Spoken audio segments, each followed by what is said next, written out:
and I'm at 3 minutes, which is good. You know, I'm planning on having it at 8. So, yeah, Atomic Habits by James Clear.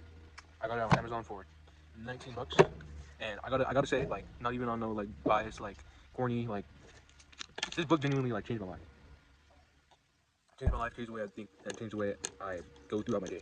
There's just so many good lessons and habits, not habits, so many good lessons and processes and knowledge that you get from this book that I think everyone should know. I think everyone should read this book. I mean, obviously everyone's not going to read this book, but I think everyone should read this book because it's just like so many good rules and laws that you should be following that are in this book, and I have them all right here in this page. He has this kind of like table like every couple chapters or whatever, but I just have it so I could know, so I could remember like each law, and I'll explain. I'm not gonna explain every single one. I mean, maybe I will, but I won't go into deep detail. But you know, so the first law is to make it obvious. You know, your environment, your yeah, I'm pretty sure that's basically all it is your environment. So the first, there's each law has like different sections to it, and the first law has 4. It's fill out the habit scorecard, which is writing down all your habits so you're aware of them, because you can't change a habit if you don't know what the habit is. Use implementation intentions, like I will do it at I will do the habit at this time in this location. So you have a specific like not routine, but a specific like you already know what you're gonna do. You know what I mean, and where you're gonna do it. If these dogs start barking, bro, I'm gonna get mad. Bella, stop! It's not time to play. Serious. God damn. No, I'm just kidding. I love my dogs. I love my dogs.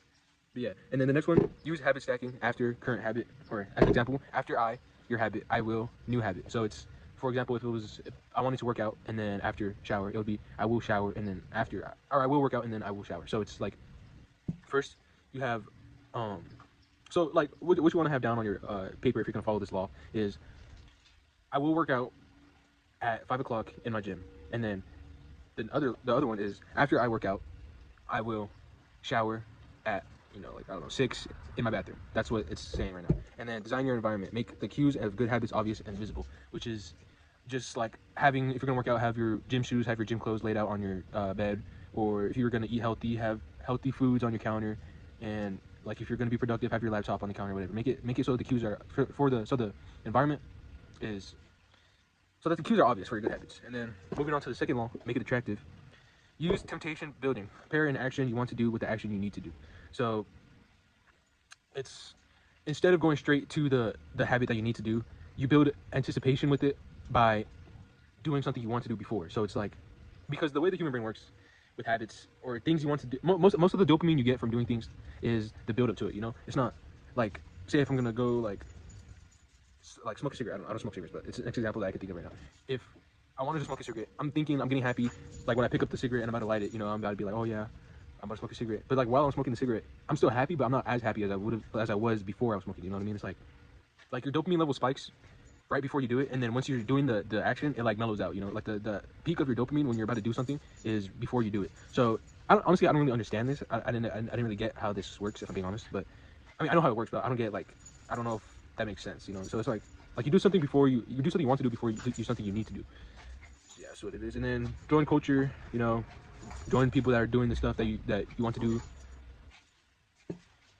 I said stop. God damn it! No, stop.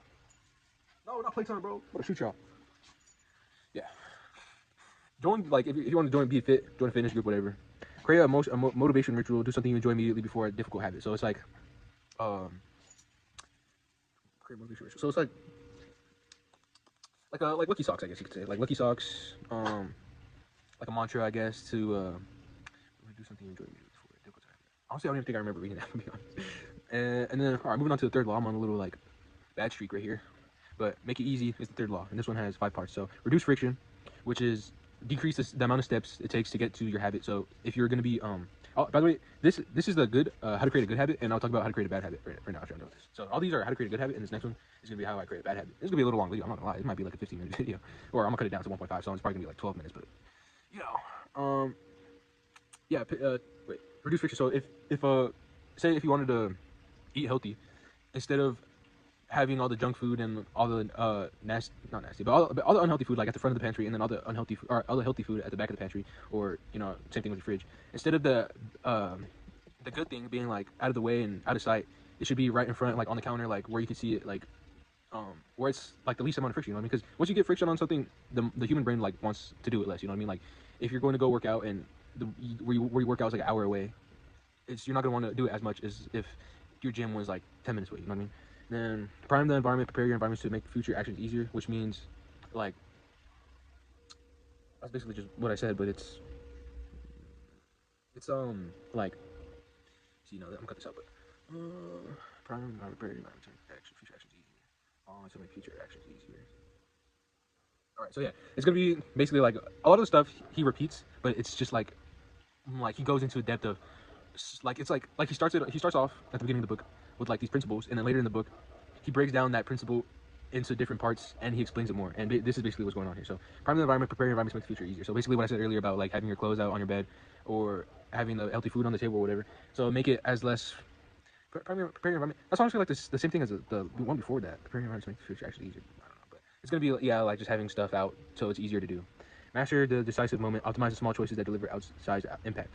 So this is basically realizing that not every good habit. I mean, not most of the time, good habits show happy. Give most of the time, good habits give you happiness after you're uh, consistent. Basically, just consistency. After a long period of consistency, that's when good habits start to show you happiness or um, signs of growth. But usually, a lot of the time, bad habits show you happiness and give you happiness after like the first couple minutes, you know what I mean? Which is gonna be like playing video games or eating junk food, you know what I mean? Well, not playing video games and eating healthy food is gonna you're gonna see the benefits like way down the line. You're not gonna see benefits of eating healthy food like the day after. You're not gonna see benefits of not playing video games the day after. And you don't. I mean, most people don't find happiness in not playing video games, and eating healthy food. You know what I mean? So it's like you guys get what I'm saying, you know? Not good habits don't show immediate happiness, but they do show happiness and progress down the line. So that's you just gotta realize that. Use the 2 minute rule. So the 2 minute rule is starting a habit. So every habit you start should take at least 2 minutes, or should take at most 2 minutes. It doesn't mean that it should be a 2 minute habit. It means that it should be 2 minutes to start. You know what I mean? So if you want to do work, if you need to do an essay, your goal should be sit down at the table, open your computer. Because you're not just gonna open your computer and be like, all right, I'm just gonna go back to my room now and go play video games. You're gonna be like, all right, I'm here. I might as well just do what I need to do my work. You know what I mean? That's what it is. Automate your habits. Invest in technology. I don't need to talk about that. Basically, it's just like a dishwasher or a vacuum. Save you time. You know what I mean? Save you time. Use reinforcement. Give yourself an immediate reward. So that's gonna be like, if I skipped out on eating fast food today, I'll put $5 into a savings to for whatever reason. Like since I didn't eat fast food that I would have spent on that, I put that money into a savings. You know what I mean? So that's what that is. Or giving yourself, yeah, basically that's an example of it. Make doing nothing enjoyable. When avoiding a bad habit, design a way to see the benefits. Make doing nothing enjoyable. I'll be honest, I don't think I read that. Use a habit tracker. Keep track of your habit streak and don't break the chain. All right. So yeah, I'm already at 15 minutes, but use a habit tracker. Keep track of your habits and don't break the chain. So yeah, just track your habits because it's more enjoyable to see your progression over time and to know when you missed and when you didn't miss. You know what I mean? And that doesn't mean what he talks about is a lot of people when they miss a day, they're like, I'm not sure, I forgot, but I'm gonna look that up. But yeah, use a habit tracker, keep track of your habits, and don't break the chain. So it's okay to miss one day, but once you miss 2 days, then the chain has been broken. Like you get a day to restore. If you miss a day, it's okay. Your streak is still there. But once you skip 2 days for like no reason, like if you're working out, you skip a day, you're like I'm gonna take a rest day, and then you skip 2 days, like then that creates a bad habit. It goes from a good habit to a bad habit of not doing it. Is what breaking the chain is, and keeping track of your habits. Never miss twice. So that's just what I said. So that's the good habits. Going on to the bad ones. Or should I just end the video? 60 minutes. I'm gonna just end the video. But yeah, James Clear. Atomic Habits. Where's my bookmark at? Sorry, I'm gonna lose my page. James Clear, Atomic Habits. I'll catch you guys later on some YouTuber type shit.